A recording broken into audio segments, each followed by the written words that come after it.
So Dr. Miller, you're a beef production expert, and consumers tell us that they're concerned about hormone use in beef production. Is this a natural practice? Well, when you talk about a natural practice, I have to qualify a couple things. First of all, hormones in beef are a natural part of beef, and in our production systems, we do use estrogenic type compounds to help improve the growth of the animals. This allows us to provide consumers with beef that is a little bit lower in cost than normal production, because it allows the animals to grow very rapidly or more rapidly, and it shortens the production time.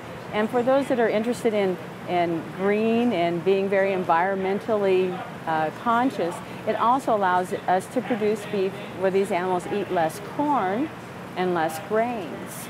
And so that's very important to us in the beef industry, that we are good with our, and as far as impact on the environment, but also be able to produce good quality beef that's going to be priced or have a good price point, affordable for consumers. Is there such a thing as hormone-free beef? There is actually not. The beef animal themselves produce hormones. They need hormones. Hormones are actually something that helps to regulate growth and a lot of activities in our body. And if they didn't have these hormones, they really wouldn't be able to grow and be normal animals. And so all beef has hormones, just like other protein sources. Pork, chicken, any of the protein sources are going to have some estrogen or some hormones because they're needed. They're a biological agent. They're natural to the biological system.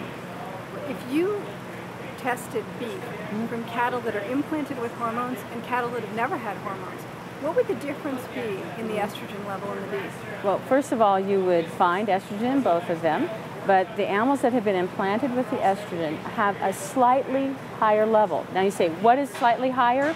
Think about a football stadium. Okay. And I'm from Colorado originally, so I always think of Bronco Stadium. And the difference in untreated and treated beef is comparable to one blade of grass in Bronco Stadium. It's so small. The other thing you have to realize is that plant sources and plant foods also have estrogen. And soybean oil, eggs, tofu, products like that actually have very high levels. Cabbage. If you eat coleslaw, you're eating much more estrogen in serving a coleslaw than you would get in beef. And as humans, we actually produce hormones as well, these very similar hormones. And so you see that it's all part of biology and part of the animal system. So we always tell everybody, you don't have to worry about it because that hormone is already there.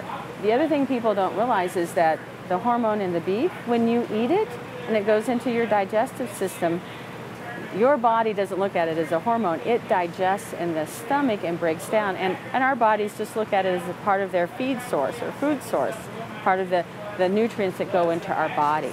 So it's totally neutralized.